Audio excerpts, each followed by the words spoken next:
And we continue at 1:06 in the afternoon on the John Phillips Show. Mr. Randy Wangs in Culver City. Well, the breaking news is that Kamala Harris is not running for governor. According to some political strategists, sources close to Kamala Harris say she's not running for governor because she wants to run for president. If that's true, she's more delusional than I thought she was. We are doing it. Now, I guess she's right in the sense that you don't want to run for governor and lose. If you run for governor and lose, it's over. If you run for governor and win, and California is a disaster, and every time you leave the state to go campaign somewhere else, another In-N-Out burger gets shut down because it's too violent to operate, that's a horrible look. Well, and think about just the calendar. You get inaugurated in January of 2027, right when primary season starts. So you would have 0 days of paying any attention to what goes on in California. And it's not like you've been governor for a while. So let's say you get elected. You're going to go up and meet with the legislature for the first time, and you're expected to come up with a budget with them. You think you can do that remotely after never having done that before at all? Sounds like a disaster to me. What about when you're campaigning in all of these other states and the insurance commissioner approves yet another rate hike in California?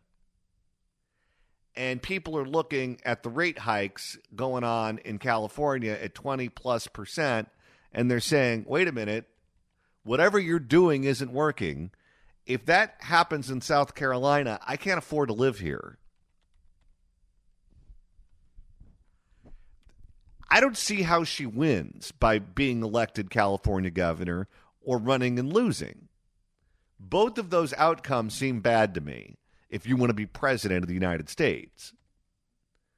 That being said, if she wanted to position herself to run for president in 2028, wouldn't the best thing to have done is to run strong in 2024? You mean 2026? No, I'm talking about when she ran for president in 2024. Oh, well, there is that. It's not like you can say, now here, there's 7 swing states. I won 3 of them. He won 4. It was a flip of the coin. I could have just as easily have won if a certain number of votes came my way in Michigan. But she lost every single one of those swing states. All of them. He ran the table. And he came close to winning in states that he wasn't even really contesting. If you're her, how can you go to the Democratic Party and say, I know I royally screwed it up the last time, but I think I deserve one more shot. What do you say?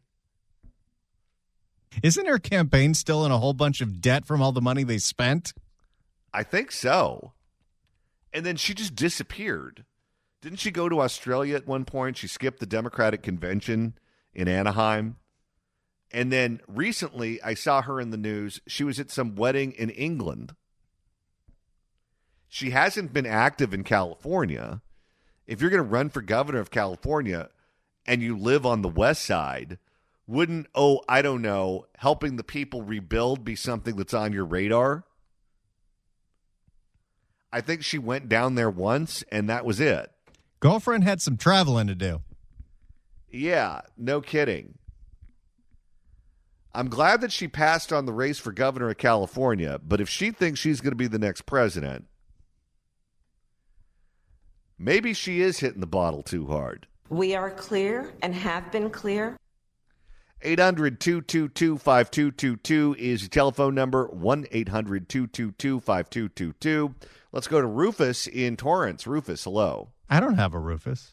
All right, let's try Andy in San Jose. Hello? Hi there. Hello? Yes, sir. Yeah, this is Andy. One thing you left out of the Richard Nixon story, and that's an important man named Roger Ailes. Richard Nixon hired him to redo his image. Did you know that? Yeah, Roger Ailes worked on the Mike Douglas. Hello. Roger Ailes. Roger Ailes with the Pops. Yes. Oh, that Roger Ailes. I thought it was a different guy. No, Roger Ailes. He ran Richard Nixon's campaign. And there's an excellent book that you studied political science, so I'm going to recommend a book. It's a very short book. I don't know if you ever heard of it. It's Joe McGinnis's The Selling of the President, 1968. Did you ever hear of it? I have. Thank you for the call, sir. Hello? You know, I'm in one of those moods today, and just everything is picking at the scab. We better hope our guest doesn't call in late. So Roger Ailes went on to run the Fox News channel. Used to be a producer on the Mike Douglas show. He worked over there with a guy by the name of Woody Frazier. We have a guest on the program who appears from time to time. He hasn't been on in a while. Rick Rosner is his name. He was another producer on the Mike Douglas show. He went on to create Chips, the show with Eric Estrada. He did the movie, the Chips movie. He was the executive producer of Hollywood Squares. Those guys all worked on the Mike Douglas show. And Roger Ailes really understood television before just about anyone, certainly in a political context. And Roger Ailes understood what Richard Nixon was doing wrong. Richard Nixon lost the 1960 presidential election in part because he looked like a sweaty pig when he was debating John F. Kennedy. John F. Kennedy wore the makeup. John F. Kennedy understood to look at the camera. And Dick Nixon was basically used to radio. And he didn't understand the new medium of television and how to use it to your advantage. And he was a guest on the Mike Douglas program when Roger Ailes was working there as a producer. And before the show began, I think it was before the show began, Ailes, who was a conservative but not involved in politics at that time, came from a Republican family in Ohio, decided that he would approach Nixon and let Nixon know that he thought that Nixon was making a lot of mistakes with how he used the medium of television. And if he just made some tweaks here and made some tweaks there, that he could really improve his image with the public. And instead of looking at television as a problem and something that prevented him from winning the election, he could use it as a tool to communicate with voters. He could use it to his advantage.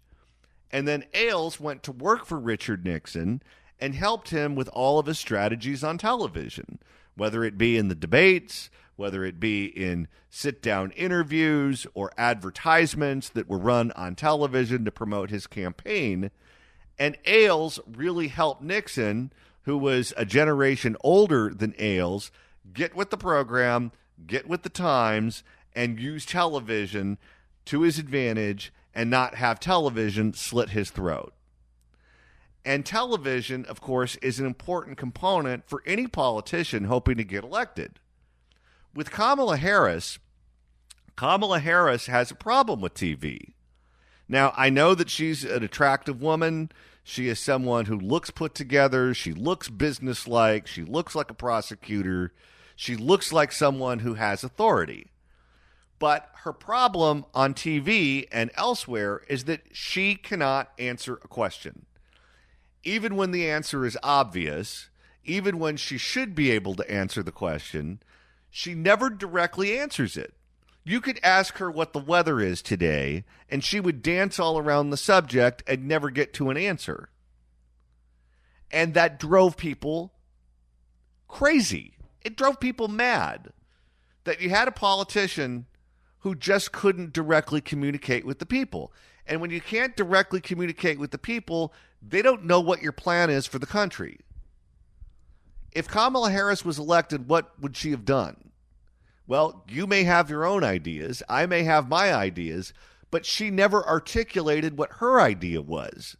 And that's part of the reason that she lost. Roger Ailes helped Dick Nixon clearly communicate what he would do if he won the election. Kamala Harris was never able to do that with her campaign, and I don't think she would be able to fix that if she ran for governor. Let's go to Jeff in Encino. Jeff, hello. Hey, Randy and John.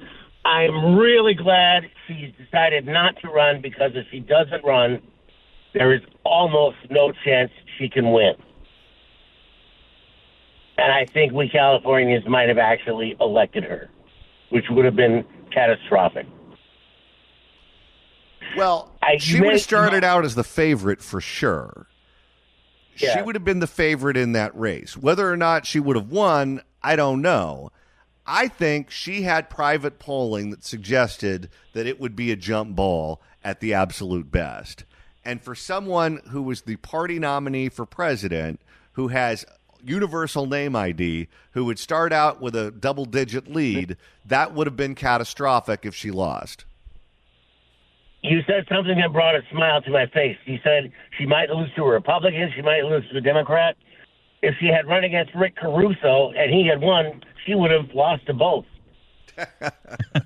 That's very true. Thank you for the call, Sarah. Let's go to Ken in Studio City. Ken, hello. Hi, John. Hi, gentlemen. John, I don't want to pick at your scab today, so please don't snatch my wig, as the Queen of England says. Thanks for the pity laugh, Randy. John, I agree with a number of your points, but I think the conclusion is flawed for two reasons. Number one, the political class. You're talking a lot about what polls and what consultants say. And going back to the race for mayor between Karen Bassetti and Rick Caruso, I was saying from almost the outset, I don't care how much she's going to spend, she's going to win. And most people were telling me that I was out of my mind. And he outspent her, 10-1, and she beat him like a dirty rug. And when people were saying Joe's in it for the long run, many people were saying Joe Biden's in it for the long run, he's going to go all the way. I was saying for many months, there's no way in hell, by hook or by crook, pardon the pun, crook, he's not going to be there. Whether he drops out or he gets stabbed in the back, he's not going to be there. And it's because I was listening to the political class, but I wasn't taking them to heart. And that's my reason number one. You're talking a lot about the polls, the consultants, and the donors. And yeah, I think Kamala might have a little bit of problem with the donors, but not much. If she ran, you keep talking about national elections and comparing her performance in the national, but she's not running in the national. She's running in a state, the most populous, not the biggest, but the most populous state in the union, which is 66% Democrat and 20% Republican. And the 20% of Republicans are mainly liberals and apathetic at almost at best, apathetic. And they would look at her as their the Democrats in this state, it's a state election. They would look at her as the big capital D and a big middle finger to Donald Trump. And I think that she would win. But I agree with you. She pulled out because, again, she was listening to the political class, watching the polling too. Now, my second point is this, comparisons. You were comparing her to Richard Nixon. I completely disagree with that. Richard Nixon was an extremely intelligent man. Yeah, he made mistakes. He was flawed, but he was extremely intelligent. Kamala Harris is one of the stupidest bumps on a log there ever has been in American politics. You can't compare the two. You were comparing her to the runs for president of Dan Quayle and what's his name? Trump's first. Yes, thank you. I'm nervous, so I'm forgetting. You can't compare the two. They're just no good comparisons. And so I think that the conclusion that she wouldn't win is flawed. I agree with you on a lot of your points. She pulled out for the same reasons you're citing, but I think that was her mistake, because now she's in the wilderness for longer than Gavin Newsom is, because he's out of office next year. She's been out of office since 2024. She's got, of course, I agree with you. She's got no chance in 2028, but she did have a big opportunity to win governor for the two reasons that I said. Number one, I get it. The political. Let me make a different argument to you here, because this is what the other Democrats in the race would say. They would say Kamala Harris ran for president as the Democratic nominee. We were asked to do something that had never been done before, which was to force our nominee out of the race so we could replace him with someone who was more electable. We did that with Kamala Harris. All of you Democratic voters in California, you all hate Donald Trump. She was the one that ran such a bad race that Donald Trump is now back in the White House for 4 years. She wants to be the governor of California. You Democratic voters in California, you get a free pass because you don't have to worry about losing this one to a Republican. Why in the world would you reward someone who gave Donald Trump the White House for 4 more years and put her in a position so she could lose to Donald Trump's vice president and keep them there for 8? I've got an easy answer. Again, California, rewarding her with governorship. It's the voters of California don't think logically. They think they are emotional, and they don't think that she lost to Donald Trump. They hate him, as you say, with the the white hot heat of 1,000 suns, or however you say it. She didn't lose to him. He stole the election. He's evil. He's the Nazi white supremacist. They're not concerned about her losing the election to Donald Trump. They're emotional, and they are concerned. They love her. When she showed up to Pacific Palisades that one time, those residents who had just rubble, they were drooling all over her, thanking her so much.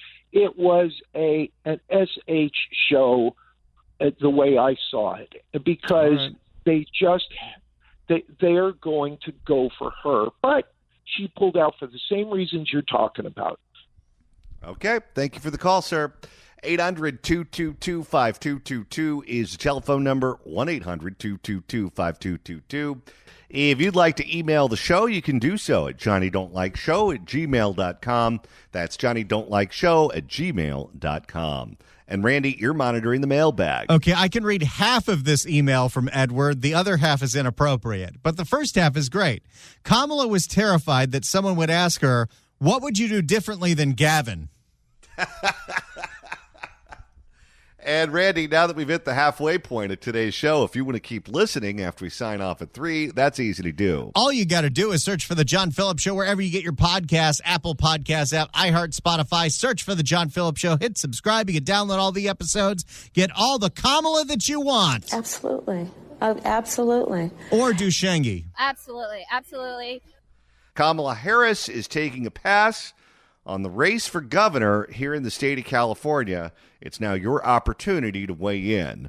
But before we get to those calls, let's check in with John in Oakland. John, hello. How you doing there, John? Good. Good. Hey, I called a couple months ago, told you about the fiasco about my car being stolen. I knew where it was because I had an air tag in there. Then the police didn't want to go out there, and I had a hard time getting them out there, right? And I had to tell them, hey, somebody might get shot if I'm going out to get my car, mainly me. Anyway, got stolen. Go out this morning, look where I park it. Look to my right, no car. Look to my left, no car. Stolen again. No! In less than 3 months. Hey, and then I called the police up. I said, look, my car's been stolen. I know where it is. I'm going to give you the address, and I'm going to be out there. They said, well, you need to make a report. I said, I called. What did I just say? My car's been stolen. Isn't that a report? That's 911. Then I give her the address. It took me 3 calls to convince her to send the police out there on top of it. you know. Then I give her the address, and she gives the police the wrong address. So they drive down the street where my car is, and they drive right by it and make a left. I had to call them back. And then when they show up, they gave me, they did say 76th Avenue, and mine was on 75th. I said, well, then why did you drive down 75th? And she said, oh, well, we were combing a 4-block area. Well, they had the make, the color, model, and the year, and the license plate of my car. They just drove right by it. Did they go back and get your car? They finally, they showed up. Finally, they came around the block because I had to call 911, tell them to come back. I'll tell you right now, man, if something really serious happens, if you get shot in Oakland, it's probably going to take them an hour to show up. I believe it. Hey, and another thing is, if the guy's holding the gun on you, they'll say, we'll get somebody there as soon as we can. We're going to put you on high priority. You're talking maybe 20, 30 minutes to an hour or two. Well, hopefully it doesn't get stolen again. Well, yeah, I'm trying the best I can, but this place is crazy. And now we got Barbara Lee, and we all know why she is mayor of Oakland, because the federal pension isn't as good as the state of California's pensions. Ron Dellums did the same thing to us.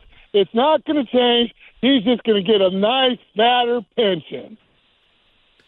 All right. Well, thank you for the call. Thank you for the update. I'm sorry your car got stolen again. Hopefully they don't go for a hat trick. Hey, that's Oakland, baby. That's Oakland. All right. Thank you for the call, John. That just made, in the wrong kind of way, that just made my day. How many times do you think it's possible for that car to be stolen? I said, hell no, baby boy. Let me get up on out of here. All right, let's go back to the phones at 800-222-5222 and begin with Robert in San Pedro. Robert, hello. Hello, Robert. Yes, thank you very much, gentlemen, for having me. And not ready for governor. Are you in a wind tunnel? I think he's on the deck of the USS Iowa. Let me shut off my any better? No.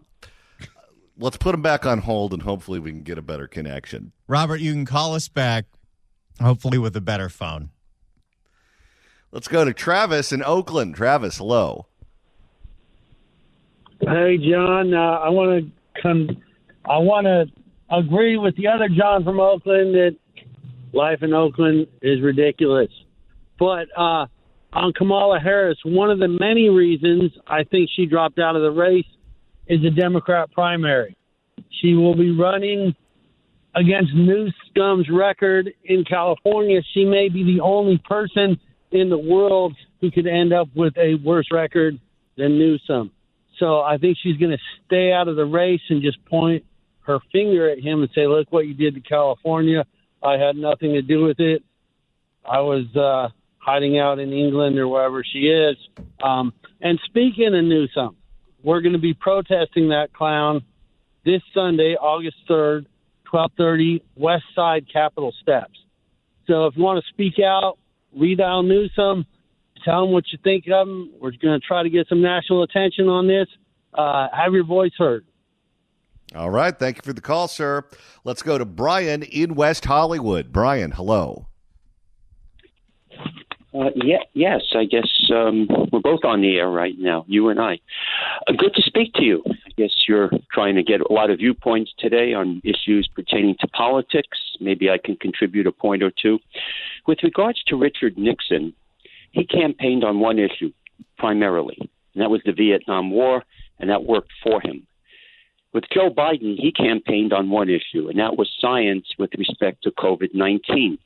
So those two particular politicians relied on one issue primarily to focus their attention on America, and it worked. And it probably should have, because they seem to have been appropriate for those issues. With respect to the local areas, I know this is a different area. You campaign differently. You do things differently.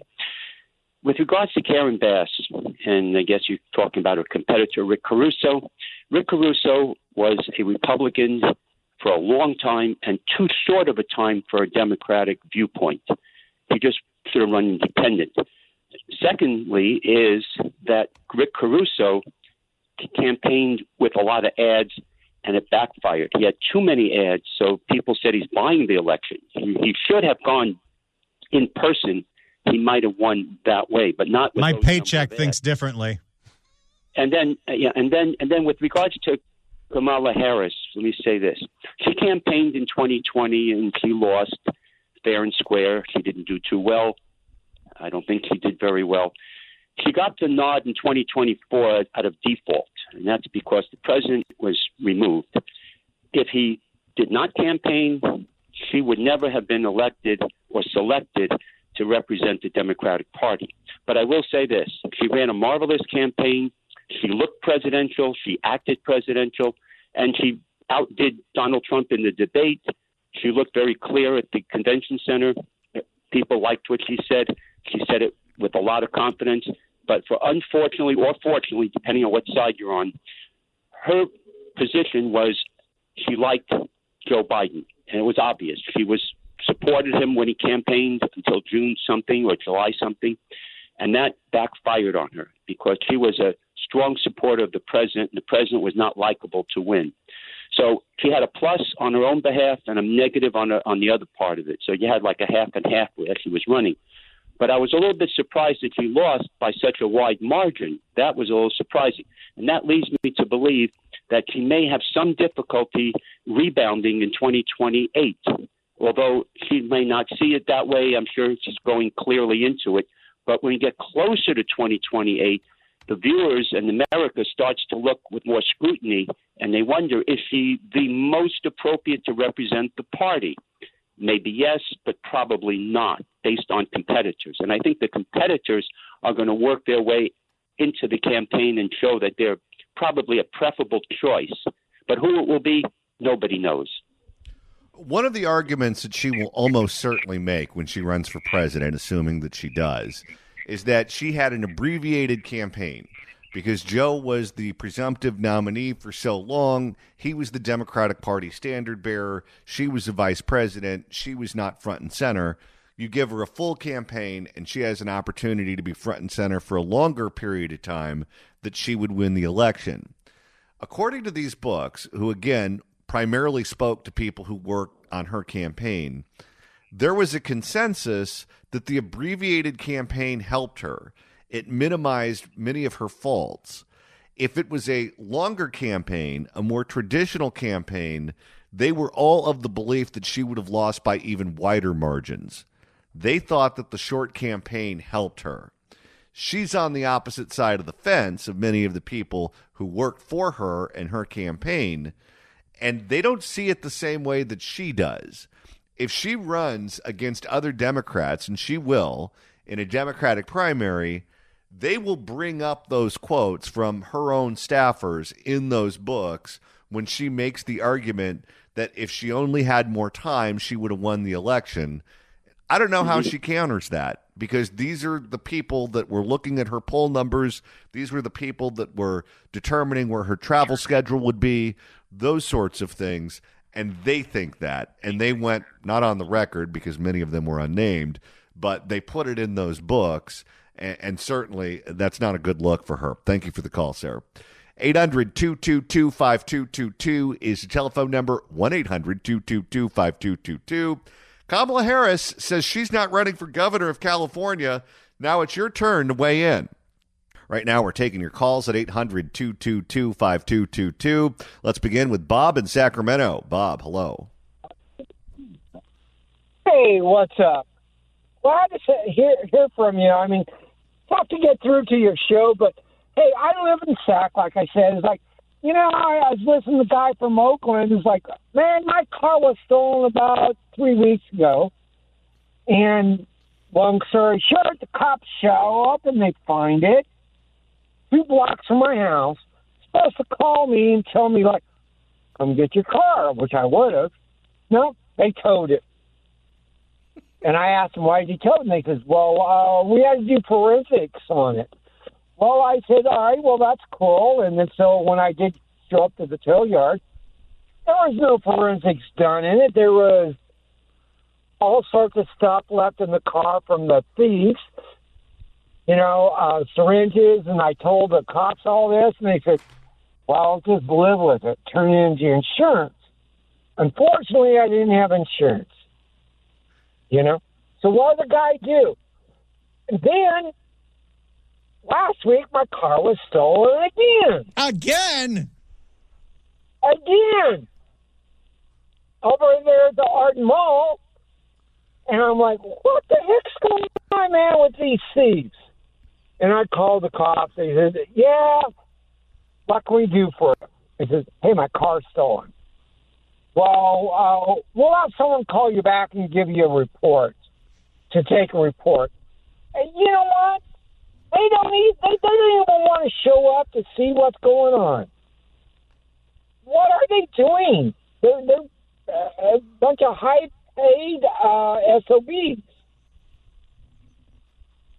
Even polite. And back to Kamala, how is she going to be she going to run for governor? Well, she says she's not going to run for governor, and today that's the big news, interspersed with people getting their cars stolen multiple times. Thank you for the call, sir. All right, Johnny, take a note. When there's a slow news day, we're just going to open up the phones for 3 hours and have people call in if their car got stolen in the last 12 months. Well, with these two callers, the car has been stolen in the last 3 months. Twice.